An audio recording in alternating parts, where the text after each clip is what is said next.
Tere, mina olen Ingrid Maadvere ja näitan teile, kuidas Canva keskkonnas plakatit luua. Ma olen siis Canva keskkonda sisse loginud, et Canva asub siis aadressil canva.com ja nüüd kujunduse loomiseks ma võin klõpsata siin üleval loo kujundus. Nii, ja hakata kirjutama näiteks siia, et plakat. Ja siis ta annab mulle hästi palju erinevad suurused, eks ole. Või ma võin tegelikult ka siin all, et kus on mul näha, et näete, siin on näiteks dokumendid, tahvlid, esitlused, et kui ma siit võtan näiteks rohkem ja nüüd siis klõpsan siin niimoodi, vaatan siin, et mis siin on, e-raamatu kaas, nii järjehoid ja telefoni taustapilt. Nii lähme korra veel siia tagasi, vaatame, kas me leiame, et tegelikult see on ainult nagu see suuruse vahed on need asjad siin, et näete, siin on näiteks mul üks selline plakat, tühi, mis on ühtepidi, aga ma võin ka valida tegelikult nagu sellise ajakirjakaane moodi, et neid variante on hästi erinevaid. Nii, aga ma võtan selle plakati siit näiteks lootühi ja mulle siis avatakse eraldi leht, kus mul veel mitte midagi ei ole ja minu esimene asi on siis see, et peaksin mõtlema, et millest ma siis seda plakatit tahaksin teha, et kujutame ette, et on tulemas kevad, ma kirjutan siia kõigepealt, mul on kujundus, ma võin valida endale nagu mingi kujunduse ette ära juba, et vot, et kevad ja vot ma vaatan, et siin on hästi palju selliseid ilusaid taustu juba, mõtlen, et ma tahan sinna kirjutada midagi, et tere kevadele või midagi sellist, nii. Ja vaatan, et mis mulle siis parasjagu meeldib.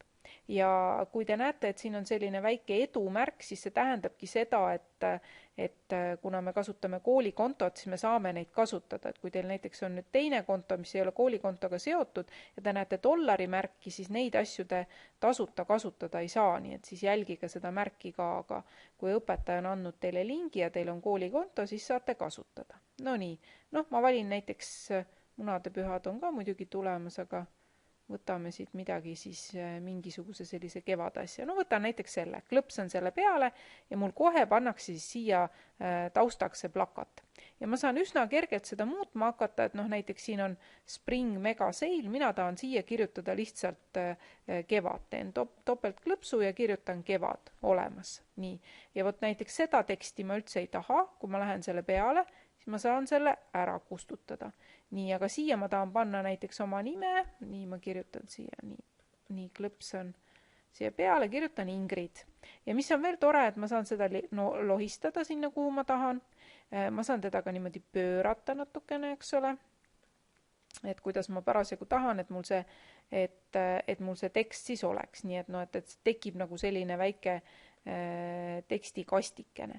Ja kui ma tahan nüüd näiteks see kevad ja ma tahaks, et ta oleks veel suurem, siis vaadaks siia üles, tekib teil kohe selline väike nupuriba, kus ma saan siis, näete, praegu siin on 149, ma võin panna ta ka palju-palju suuremaks, võin ka siia ise kirjutada näiteks 200, nii enter ja läkski.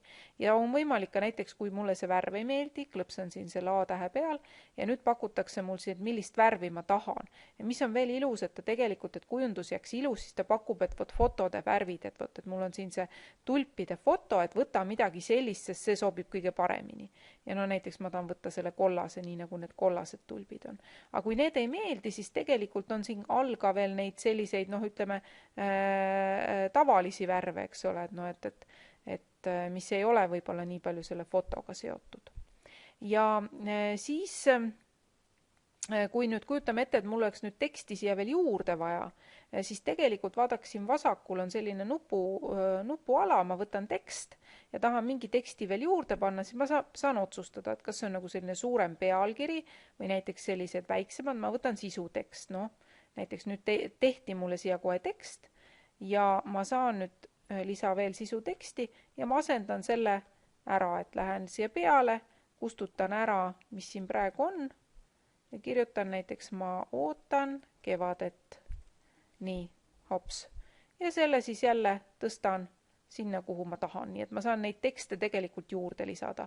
Või siis mul on võimalik ka tegelikult, kui ma siia teksti peale lähen, siis on võimalik seda ka ära kustutada, nii, see prügikasti märk, või siis dubleerida, nii et ma võin, kui ma tahan seda, ma ootan kevadet kohe mitu korda panna, siis võtan ühe korra ja dubleerin veel, teist korda ja lohistan siis sinna, kuhu ma tahan. Ja kui läks liiga palju, siis võtan hopsti, kustutan ära. Nii et teksti saab niimoodi panna. Nüüd edasi vaatame, mis siin veel on. Et kujunduse peal me olime, et siit me saame sellise üldise kujunduse võtta. Siis on elemendid. Elemendid on nüüd sellised asjad, et kui ma tahaksin siia midagi juurde veel panna, kas mingit fotot või mingit sellist väikest graafilist elementi. No näiteks ma tahan ühe liblika siia panna. Paneme otsingusse liblikas, võin kirjutada eesti keeles, inglise keeles. Näete, siis ta pakub mulle kas kõik või ma ka võin otsida ainult graafikat, mis on nagu joonistatud või nagu fotode peal olevad asjad, videot on isegi võimalik panna. No ma võtan siit ühe liblika, võtame näiteks selle, hopsti, panen siia peale. Ja saan jälle siis vajadusel lohistada seda liblikat väiksemaks, suuremaks, tõstan ta sinna, kuhu ma tahan. Nii, ja see on mul suhteliselt nagu sellise fotomoodi asi. Nii et kui ma tahan näiteks, et ma panen ta siia, nii, ja nüüd ma tahan näiteks, et see liblikas oleks tagapool ja see tekst oleks eespool, siis vot need 3 punktikest, mis siin on, võimaldavad siis teha niimoodi, et korralda ja tõsta tagasi. Nii, no vaatame korra veel, tõsta tagasi, ma võib-olla pean mitu tükki, ma täiesti taha ei taha panna ja näete, nüüd kevad tuli välja ja liblikas on seal taga. Aga kui ma tahaks, et liblikas oleks ka võib-olla natuke mitte nii teravate värvidega, siis näete, tekib siia jälle menüü, võtame muuda fotot ja vot nüüd mul on võimalik näiteks teda siis, siin on ka erinevad tööriistad, taustu saab fotole ära võtta ja erinevaid filtreid kasutada. Näete, siin on ka hästi palju erinevaid neid filtreid ja efekte, aga ma lähen vot siin, kus on korrigeeri ja vot siin on võimalik näiteks seda eredust ja kontrasti näiteks, kas siis võtan seda kontrasti natuke maha ja vaatan, mis juhtub, teen ta võib-olla heledamaks, eks ole. Võtan kuskilt siit natuke värvi ära, nii erksus, näete, kõiki nendega ma saan siin mängida, külastatus, vaatan, mis siis juhtub, eks ole. Ja teravus, ta võib mul olla ka hoopis siukse, nii võtan, proovin vaata, mis see teravus teeb. Teeb ta natukene udusemaks, eks ole. Et siin on võimalik siis igasuguseid asju nagu korrigeerida ja vaadata, mis siis välja tuleb, nii et ma saan ta nagu selliseks, lihtsalt lohistan ja vaatan, mis selle fotoga siis juhtub. Ja see kärpimine, mis siin on, et tegelikult on võimalik teda ka kärpida, aga ma saaksin teda ka kärpida kohe siin selle foto peal. Et nurkadest ma lohistan suuremaks ja väiksemaks, aga kärpimine on vot nüüd selle poolega, vot see selline, kui ma lähen siia täpselt keskele ja näete, nüüd ma nagu lõikasin, näete, liblikalt pool ära. Ma panen praegu tagasi, ma ei taha seda ära lõigata. Nii et sellisel viisil on siis fotodega. Nii, vaatame, mis siin veel on. Üleslaadimise all on võimalik siis nii, et te saate ka ise oma fotosid üleslaadida või mingisuguseid jooniseid. Ja laete üles ja siis on võimalik siis samamoodi panna endal siia selle plakati peale. Kui te teete näiteks koolist plakatit, ma kustutan praegu ära, see mul siia ei sobi.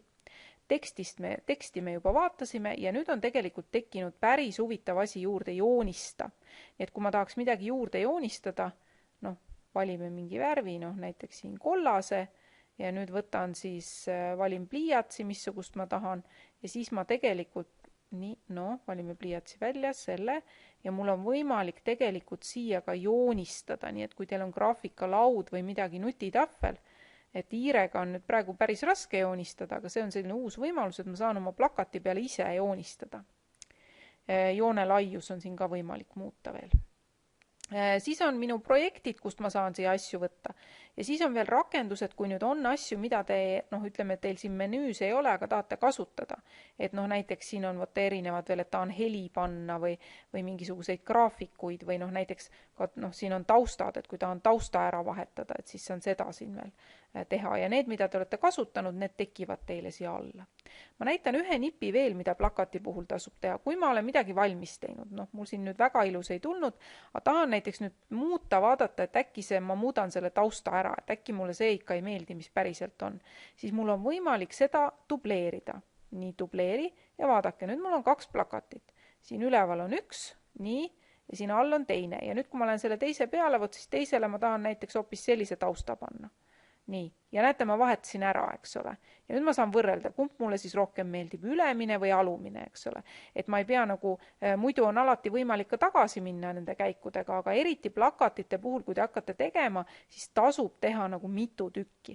Et siis te saate nagu mõnusalt tegutseda selles osas. Aga ma võin ka lisaleht teha ka täiesti tühja lehe, eks ole, ja alustada siin uuesti, et et valin mingisuguse tausta puhul, ma ka saan otsida, paneme siia ka kevad.